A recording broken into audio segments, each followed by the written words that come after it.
Seigneur, que ta grâce, seule ta grâce. Nous voulons instaurer un état de droit.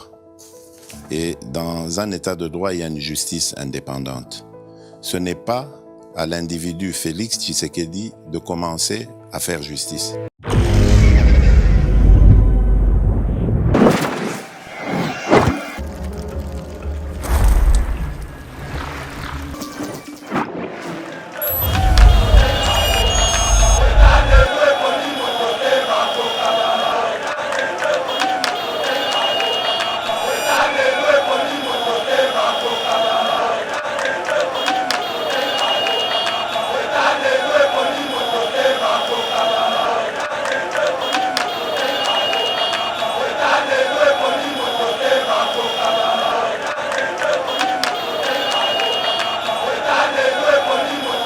Tout à côté ici fleur ma casse ya ba Rwandais plutôt na mboka na biso et ça Kabila le père après ko kota na kati pas qui na lokosa pouvoir tant que pouvoir na ye après misko ko réfléchir neni na ko benga na bateau ndayo yebisa biso ne jamais trahir le Congo mais moi je trouve que yango no moni lelo ba opposant na biso Moïse Katumbi Kabila oh nani mususa tambola pamba pambo akomi nani comment il s'appelle nani Martin Fayulu voilà Fayulu bango nyonso wana ba opposant ba bibenga ba opposant baza ko s'aligner derrière M23 makambo ko makasi élection ezala te biso pona mboka oyo toza prêt à ko sacrifier ba vie na biso yango na lauto biso a tantôt biso ba jeune toza même prêt à ko ser la président de la République après ça biso minduki si il faut to ke na terrain to kende to bunda pona mboka na biso.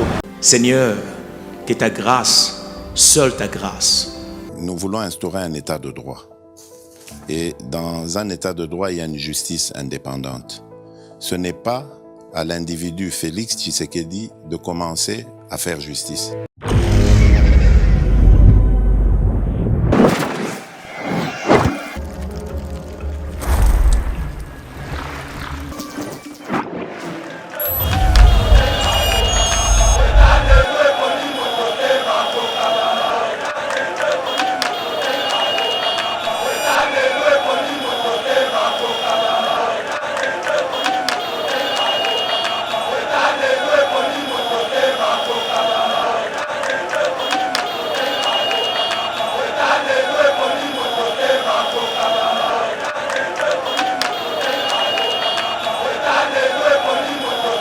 Mbote balandi ya Yeba TV à travers le monde bipayo puis vraiment bozwa kabiso na kati ya émission na bino ya éco politique place au tolobela kabino toujours makambo matali politique ya mboka na biso ya République démocratique du Congo tokolobela ba sujet ebele na mokona lelo notamment bandeko tolandi ensemble le député national Daniel Tsafou azabongo élu ya Moamba dans une vidéo entrée d'insulter Moutou en tout cas eza vidéo ça dit vraiment pas si la population congolaise et surtout dans les lecteurs na balobi comment se fait-il un député à combattre à niveau il y a kofinga maman il y a population en tout cas tokolobela ngone émission de l'autre tokolobela paix il y a le député national qui demande au gouvernement d'identifier les traîtres donc tokomi na stade oyo vraiment et les députés et le gouvernement et la population tout le monde baza bongo mobilisé pour na ko télémela bongo ba traître kaka ndenge chef de l'État alobaki na discours na et pourquoi pas parler aussi du discours du chef de l'État qui englobe vraiment plusieurs sujets, notamment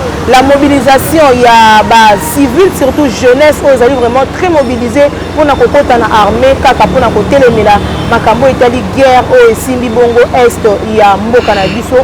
Voilà le sujet wana tozana ensemble awa na mwana mboka Ursel Mompia o azaka moko ya biso ya Union pour la démocratie et le progrès social IDPS ayaka vraiment à chaque fois que tozana ba sujet d'actualité après sa biso ba opinion na par rapport à oyo totuna kae comme mituna mbote mona mboka Ursel Mompia mbote très chère madame Abigail en tout cas ezaka sengo mingi pour kobeta masolo Congo parce que biso tozaka passionné na mamba Congo po tozaka na mboka moko République démocratique du Congo yango wana soki eza photo solo masolo mboka na biso toyaka ko répondre na ba invitation partout bobenga na biso surtout mingi na Yeba TV télévision etala maka bongo partout na mokili eza sengo mingi koya na chaîne na bino kolobela masolo Congo.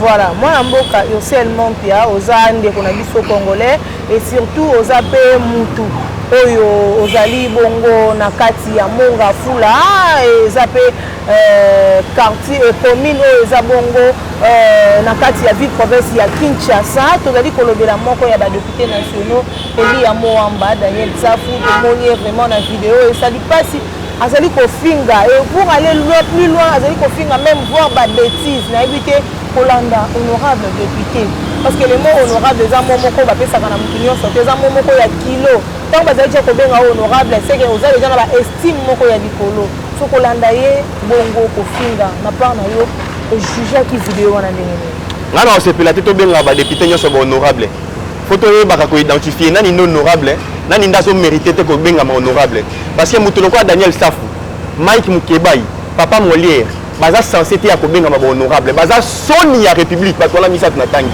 au monde bato la misatu Papa Molière vina ya lo baka bêtise na télévision za Calès bana na ye ba peksa ye ko mela masanga pona chaque fois kindara na fête ameli masanga asuba kana bilamba ndenge moko na ndeko na biso o tangi kombo Safu Safu motago finga bêtise na télévision ami benga honorable non awa na s'adresser na ba Tintin Tambouiner wana en tout cas na s'adresser na ba électeur na bango en tout cas na élection zoya na 2023 faut que ça la très attention et ça na moto oyo bokoki ko voter na moto bokoki ko voter te faut bon voter bato bazo prôner ba valeur loko bato baza soni ya mboka tout ça c'est Kabila natalisa biso na kanda ya moto po to komaki na kanda ya Kabila to mona moto nyoso azo leka na télévision to telemela makambo ya Kabila nde mota mayele or to se trompa ki na bato wana nde to pesi bato oyo lokwa bato soni oyo uto tanga soki safu chance nde to moni makambo moto bozo be amérité ko benga honorable te aza soni ya Congo bosoto ya Congo na kata bato wana eza soni makasi en tout cas dorénavant bato aponga benga na makamba honorable te comme tu faut qui bango batika la combat ba député c'est qui d'abord un honorable les amoto azo prôner ba valeur moto yo azo mérité ba to honorer est-ce que na soni oyo to beta lelo moto apongo asengeli to benga honorable je ne crois pas mwana mboka yoselmo pia kasi na ngambo bandeko ba ko senga ete comité de 100 jours ezali na kati ya assemblée nationale na biso asila na ko sanctionner parce que balobi ayokisi kaka ba to ya moamba soni te mais toute l'Assemblée nationale eza bongo na soni komona un député ko sala bongo na ebité na ngambo bandeko ba koloba bongo yo moni yango ndenge oui yango na to koloba tantôt et si les cas atteint bato ya bureau ba sanctionner parce que motabongo azo mériter ba sanction s'il faut que l'ongolé même la place wana ba longolé ba humilité ba sambisi c'est ntambe moko to ko mo to kende wapi na bato aboy en tout cas maman Abigail ceux qui va sanctionner pour une civilité bisopé population il faut te sanctionner bato aboy na 2023 bato mériter les sociétés il est très important mutaboy fa samba maman wana il faut apporter mutabongo plainte à soni pour na Congo et puis ça y est mon côté basa belé bato bongo ne la tanga ki ba Mike Mukebai na tanga ki ba Papa Molière soni ya mboka na biso bato wana bazo biso soni. Voilà, bande pour la biso tozali na kati émission na biso ensemble avec Ocel Mompia.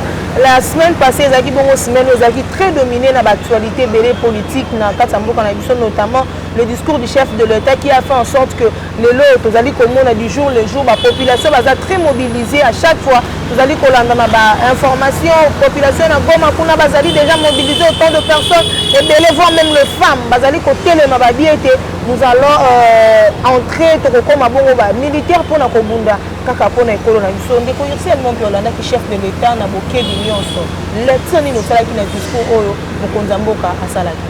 Il était un papa responsable et puis très sage. Na bosuka kaka te na kosenga adhésion ba jeune to ya population na armée.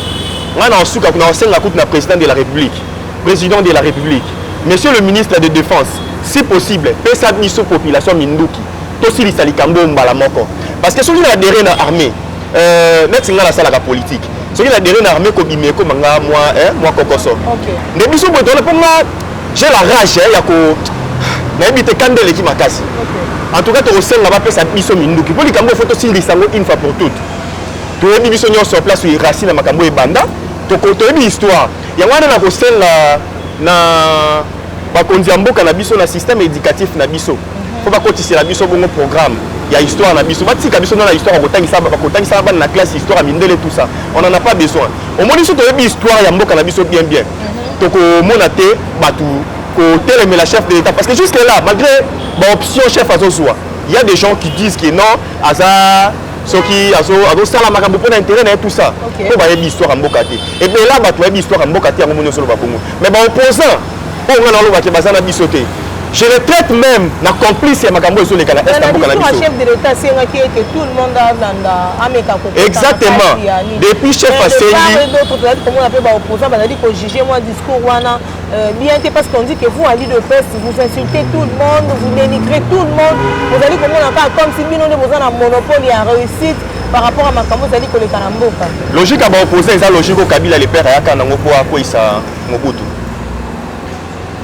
bakopermettre eloko mabe la mboka mpo bakota na nsima mobutu asaliaki na barwandais na baugandais mpo ya kokota na RDC na lokoso ya pouvoir asalie na bato bazosala baplan machiavélique babalkanize mboka na biso ndo omoni moto wana aye na bango awa akoti na bango po moto akotisi fleur ya makasi ya barwandais plutôt na mboka na biso eza kabila le père après kokota na kati po aki na lokoso ya pouvoir ntango azwi pouvoir na ye akomi siko koréfléchir ndeni na kobenga na bato ndai oyo oyebisa biso ne jamais trahir le Congo mais moi je trouve que yango wana omoni lelo baopposant na biso Moïse Katumbi Kabila oyo nani mosusu atambolaka pamba pambo akomi nani comment il s'appelle nani Martin Fayulu voilà Fayulu bango nyonso wana baopposant bamibenga baopposant baza kosaligner derrière M23 makambo ekoma makasi élection ezala te soit na nsima bato wana Félix atelema na kiti bato bakofala mpo bana logique moko logique na bango eza telema na kiti nga na remplacer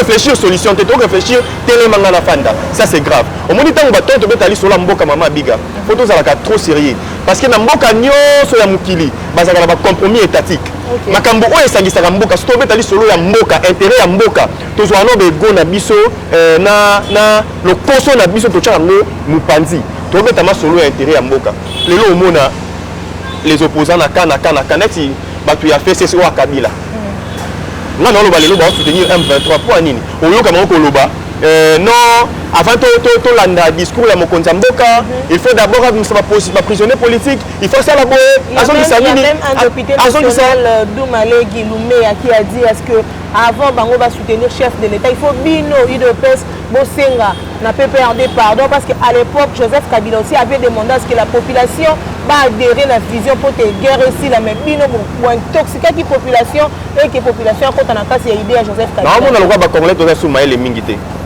non on a total l'article moi la constitution autant la soki na article on ba Félix Tshisekedi des fois à protéger mboka to congolais nyonso dans un article 63 la constitution balobi boye tout congolais a les devoirs et les droits a les droits et les devoirs sacrés de défendre le pays et de défendre l'intégrité territoriale de notre sol.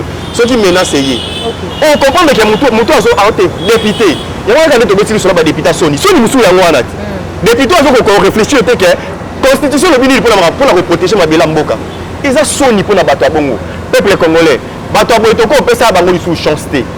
Balinga mboka na bisoté, balinga ba intérêt na bango. Yé politique pour na yeza na lié ya ngai etondi ekoki. Mama biga.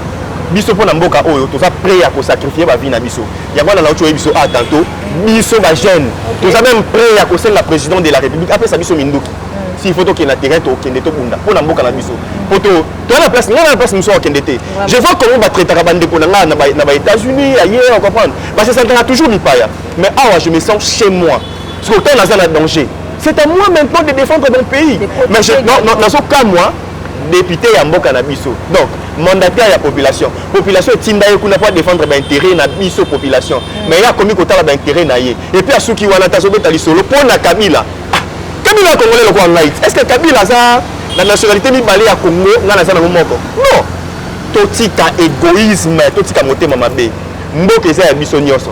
Ba député à Bongo Congo, congolais plutôt 2023 chance na bata boité. Là ils sont au PC la chance na commis. Je donne un exemple. Au PC la chance na commis député à Mboka O. Je vais défendre les Congos et non les individus. Autant là on a discours il y a des députés nyonso et zakaka. Kinga ya sala ki boye. Député na ba politicien nyonso. Kinga ya sala ki boye photo sala boye. Réparation politique tout ça. Maman to lingi mboko te. Et belé ba lingi mboko te. Mais baye ba ngo biso ba jeune totika bango te. Jeunesse va salisi guerre ba bomi parce que lui solo ka ya insécurité to beta o mona logique ya nini ya kuluna. OK. Bana nyonso ba bunda kuluna, eza na mwana te o azana 25 ans bunda kuluna. O mona eza ba fruit ya Kabila. bato babunda commune eza ba 0 des bato baza ba 18 ans 16 ans 17 ans tout ça bana babotami na Mobutu te babotami na Kabila bomba retardement Kabila formati pour na mboka o yango wana Kabila les pères et les fils baza malédiction pour na mboka na biso je le dis en connaissance de cause famille Kabila les malédiction pour na mboka o voilà ndeko na biso Mompia tozaka na kata discours chef de l'état tout le monde est chef de l'état télémi ba traître ya mboka alobi était en tout cas à mettre en garde alobi ba traître nyonso ya mboka bakeba et après discours na ye il y a aussi les députés nationaux ba landi pawana bazali kosenga ete na gouvernement ba identifier tous les traîtres y compris na kati ya armée na ebité maloba na yo ezaboni.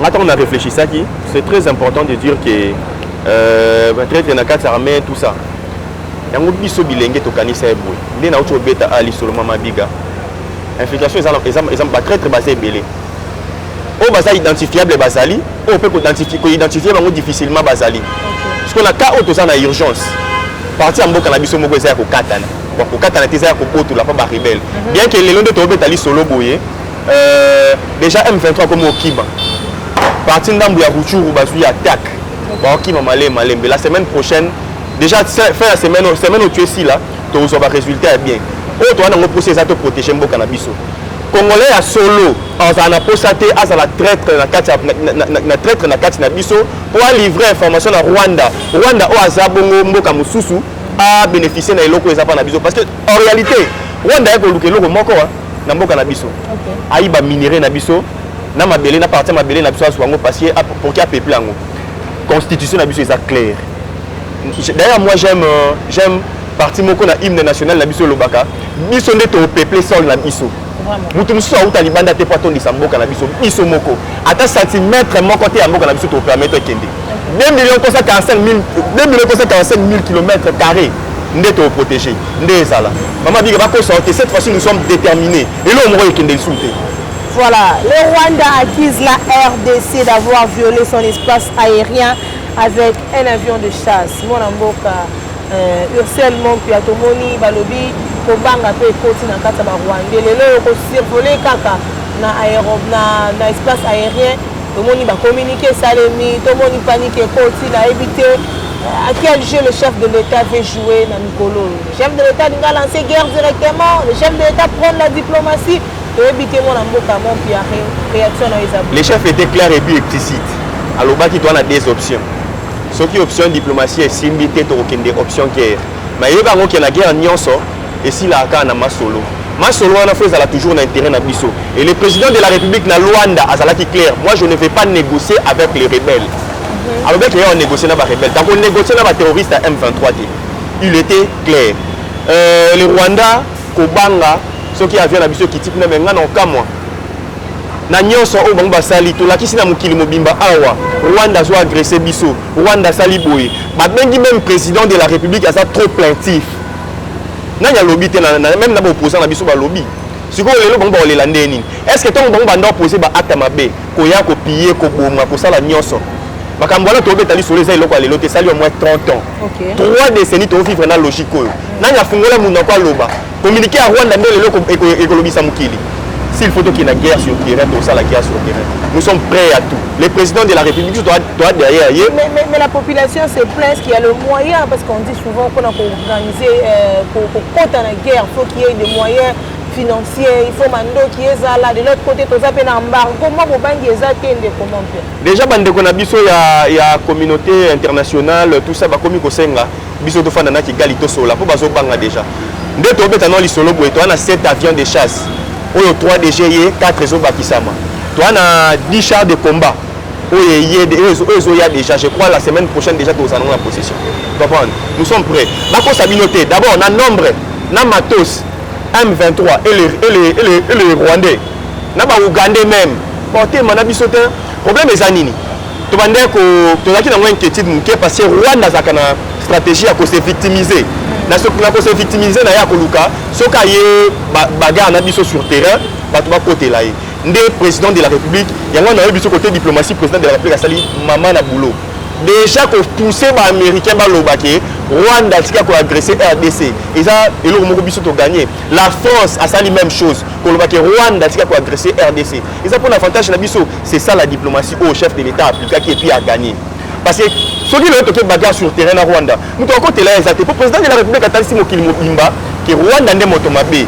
Là, na souci à développer Afrique pe ba voisin nyoso to la bango pembeni na pesi opportunité na Rwanda mais à ce moment on peut quitter lingi à continuer ko yaka ko so minerai na biso na ba manière où eza bongo illégal et puis na sima ko sala ba manière illégale wana zo boma population na biso yango na biso obi cette fois-ci il ko banga ezati Rwanda a pleurniché alela biso si to tché déjà mandoki liboso tozonga souci maté donc bitumba kala mingi té avec le Rwanda bo banga té parce que ba bi Rwanda pe mboka wana ezaka parrainé na ba grande puissance rebelle. Est-ce que la grande puissance wana ba ko potela yé indirectement mo bobangi ezaki tango to obelela Rwanda zo agresser biso ba parrain na nyonso wana ba pekisa ki yete tango to obelela Rwanda zo yiba biloko na biso na mboka ba parrain na nyonso wana ba pekisa ki yete soki ba parrain na wana ba yo kotela so to ki bataille na Rwanda c'est que ba violer souveraineté ya ba mboka.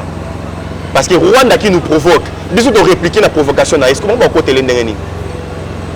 C'est que nous devons encourager ma belle amukili. Il y a moyen de comprendre que s'aligner dans le discours de Poutine il y a 4 jours à lobby.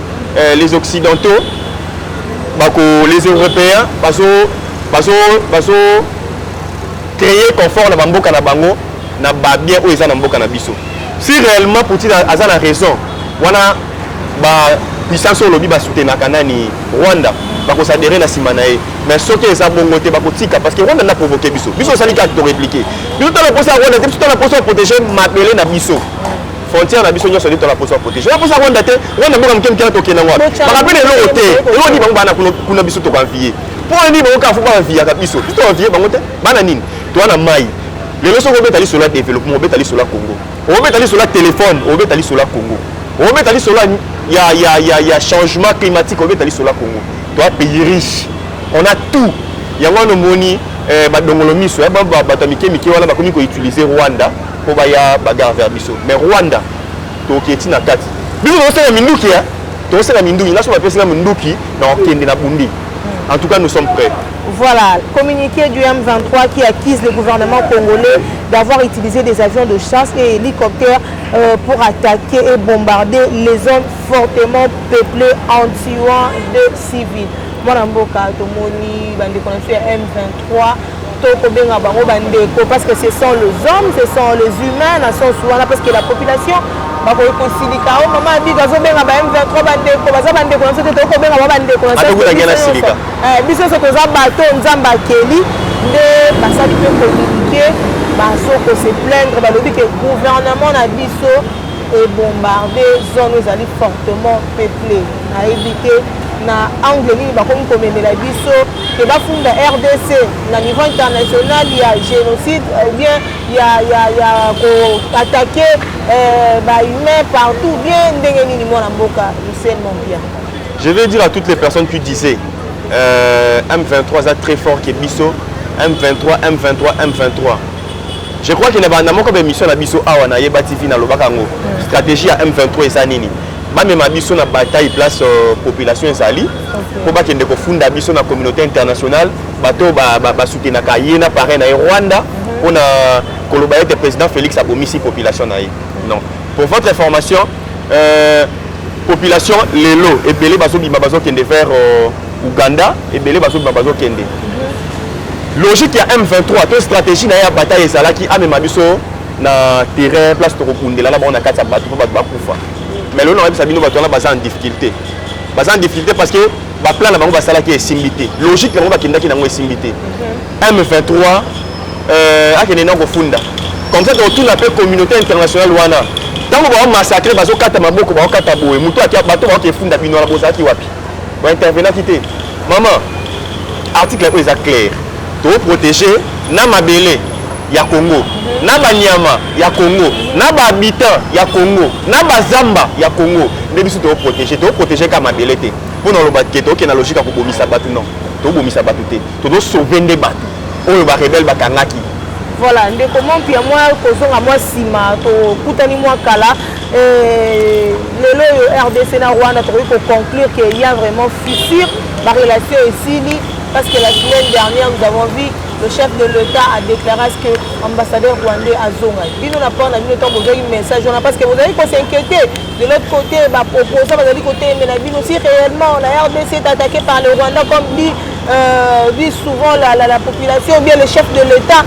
Est-ce que pourquoi l'ambassadeur rwandais allait toujours dans la République démocratique du Congo? C'est que ça va gêner le chef de l'État à travers le ministre des Affaires étrangères Batini mwana ndeko ya Kagame oyo azalaki awa na kati ya mboka na biso Vincent Karega azonga na mboka na bango na yebi te bino l'élection nini bosalaki par rapport ya action au chef de l'État à décréter actuellement. Je vais dire aux opposants amateurs ou babibengaka ba opposants amateurs ce n'était pas le moment propice ya kobenga na mutu wana yango na yebi so ba mo bato wana ba otikala toujours na retard par rapport à diplomatie ya chef. Au moment où Vincent Karega Bimi, c'est le moment où il y a Bima. Nathan on bondissait d'abord des preuves pour la Mobimba que le président de la République n'a pas une fois à l'Église Rwanda. Tout ça, le pays frontalier, il faut traiter na bango, na affaire, na tout ça, il faut traiter na bango. Mais na muté mamabe à Rwanda ndolinga, le président de la République a même été na souka. Les lots on dit misama, nangai que Paul Kagame parce qu'en réalité tout ça na problème na peuple rwandais tout ça na problème na régime ya Kagame au régime ya Kagame na ezo causer biso bator voilà pourquoi na yebisa bato nyonso banda ganga faut ko benga na Vincent Karega to kata nini nyonso na nini na Rwanda ce n'était pas le moment propice de yango ou komi oyo président de la République a s'est décidé basongisi en tout cas c'est une très bonne décision et puis zo mi na temps oyo elongo banaki. Voilà, vous allez côté le petit à petit dans cette émission, peut-être une dernière question. Tout le monde dans l'Assemblée nationale va se préparer pour la côté les là. Bon loi où ils allaient à brassage, à mixage, surtout dans la Cambo Italie, dans l'armée, dans le cannabis, va aller comme vraiment barré. Côté où ils allaient, où Italie infiltration, on a évité la part dans le commun de l'eau. L'Assemblée nationale n'a pas s'est mobilisé pour un dossier où on a eu le bini. On dirait qu'on est en retard. Parce que le président de la République a dit clair dans Rwanda, je ne vais pas négocier avec le rebelle pour qu'il y ait infiltration de ça la malakate armée Nabiso. Il était clair. En tout cas, démarche les démarches démocratiques, il faut pas ça là. Je les encourage. En tout cas, qu'il y ait une Nasuka parce que après Félix Tshisekedi, il y aura une autre personne. En 2028, Félix Tshisekedi a il y aura une autre personne. Déjà 2028. Mais oui. Maman Bigel. Je vous ai dit, on a des missions à Binokaka. En 2023, on me dit que ce matin, il y a des jours et ça, la matin, à Congo, il y aura élection en 2023. Surtout qu'il y a déjà le moyen. Et puis je ne vois personne battre Félix Tshisekedi en 2023. Parce que, n'a pas tout à Félix Tshisekedi incompétent. N'a pas de débat à Boué. Tout ça, c'est un débat scientifique. Tout réfléchir à Boué. Incompétent, oui. Judiciaire, oui, j'accepte. Mais tu fais des placements encore. Il y a des sangaï. Dans le domaine mini, on Félix Tshisekedi, il y a rouge, la vert plutôt, à commission on a rouge.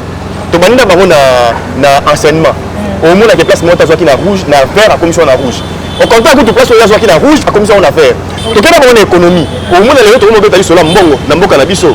Patrouille financière pour une première. Là, ils ont un clan moko ya batu, clan d'individu, parce que ils copaient na bango na régime Kabila. Pour le régime Kabila pour la message que tu vas mbeli trop na même na mobutu les akina ba clique ya batu moko o ba sala ki bango ne ba kolia mbongo ya Congo mais Félix Tshisekedi ayi l'autre ganga le ba se permettre ko ganga au régime ba détourner non régime ba détourner patrouille financière ndesa et permettre à biso de comprendre que même moto a permis la président de la République a yini lelo na 12h na 17h batangi kombo na IGF abeleli bien que des fois la justice est aidé biso mingi té mais je ne suis pas un technicien pour commenter trop la justice mais on comprend un peu que état des droits ezali parce que si le na mitu ya batu ndeko na biso caméra to tikala na mitu ya za moyibi pour na to tikala na mitu ya za moyibi donc caméra gangaki attend ba betili solo ya posé 100 jours caméra gangi on a fona samba ko samba la ngafo za la diffuser za la téléviser Assambi la chaîne nationale, tout ça, va payer 20 ans. Après qu'on paye ça 20 ans, à ça l'appel, il y a Liboso, ça Liboso, qui tisse les combien 13 ans. après la troisième instant qui na mibale bake ko quitter caméra. Moi j'aurais dit souhaiter tant que sali appelle non et on a appelé la caméra. Pourtant on a la caméra et il avait fait dans toi il y a congolais qui est caméra à ibaki mbongo té. Mais les autres monde même vidéo bana miki bazolo baye wana muyibi caméra. Donc na mto congolais tikali caméra muyibi. Na kabila les akita toyoka awa luzolo ba le nani comment il s'appelle le nom m'échappe. Moko ya moto akabila koloba 15 milliards. C'est Luzolo Bambie. 15 milliards ya mboke kendaka na ba poche ya batu chaque parent. Akimta ide peste. Yango no moni lelo budget zo tomba mapo anini. Kabila na pit na iba créaki groupe ba riche. Ndenge moko mobutu na ba mouvement na iba créaki groupe ba riche. Mais Félix a créé des Congolais. O azabo na kata parti politique na été. A créé moto o vivaka normal. A créé Congo, Allemagne d'Afrique. Ce n'est pas ils ont rêvé, hein. C'est possible. Mboka nyonso évolue à Kanambongo. A créé Allemagne d'Afrique. Mboka nyonso. Olandi mona mboka Bodelvis. Mboka nyonso évolue à Kanambongo. Ya on a lobby na komi ko koma persuader que mutu mwindo satan tasala. Pour nzamba sala kelo comme abete. Nzamba sala kelo comme abete. Félix il a parlé d'un bilan purement catastrophique par rapport à ce que Félix a fait. Mais faut que alakaki biso gratuité d'enseignement yango wana alakaki biso budget mboka kopusana budget mboka epusani alakaki biso salaire ya bato komata salaire ya bato mati bato bandosala na année mosala année bando 150 000 francs congolais na biso lelo bakongo simba 1 million de francs congolais au moins même enseignant au yebi lisolo ba enseignant Félix Kabila tika bona combien Félix a commis si bona combien au moins que bilan Félix c'est ça en tout cas pour ça c'est très important moto azala souci ya kosunga mboka fo biso ba kolomboka to soutenir ye po ye pas za mo kolomboka lokola biso to soutenir ye to tindika ya liboso po ye moko ko kokate ensemble biso nyoso to simbani ndek to kotombola Congo. Voilà, mesdames et messieurs, tout comme il a sous émission M. Mokona Lelo, de Konabiso, le seulement puis message non ya sous pour clôturer définitivement émission M. Lelo. Bana partie est Mobimba. Goma, Ruchuru, ba partie wala nyoso. Toza Simanabino. Kinshasa, Congo central, ba province nyoso toza Simanabino. Nous sommes de cœur avec. Et ça ka ate batu ya ba natif ya mboka ya côté wana nde bazokufa. Même bakino bakenda na kwa wana pe bazokufa. C'est pour vous dire que toza na Simanabino. Toko permettre te moto moko aboto la mboka na biso, toko protéger l'intégrité territoriale ya mboka na biso jusqu'à mourir. Moto moko talibanda koya ko boto la mabele na biso. Le Congo sera uni et puis kozala divisé ata mokolo moko te. Biso ba vrai congolais to lobi toza na Simanabino. Voilà, mesdames et messieurs, vous avez compris que nous sommes arrivés à la fin de notre mission. Merci à l'équipe technique qui est chapeautée par Imak Chiswaka. Merci à Babone Nyonso Balanda Kabiso partout dans le monde. Ce qui est Swazongité, Manabi, notre Foutani, Namikolo. Seigneur, que ta grâce, seule ta grâce. Nous voulons instaurer un état de droit. Et dans un état de droit, il y a une justice indépendante. Ce n'est pas à l'individu Félix Tshisekedi de commencer à faire justice.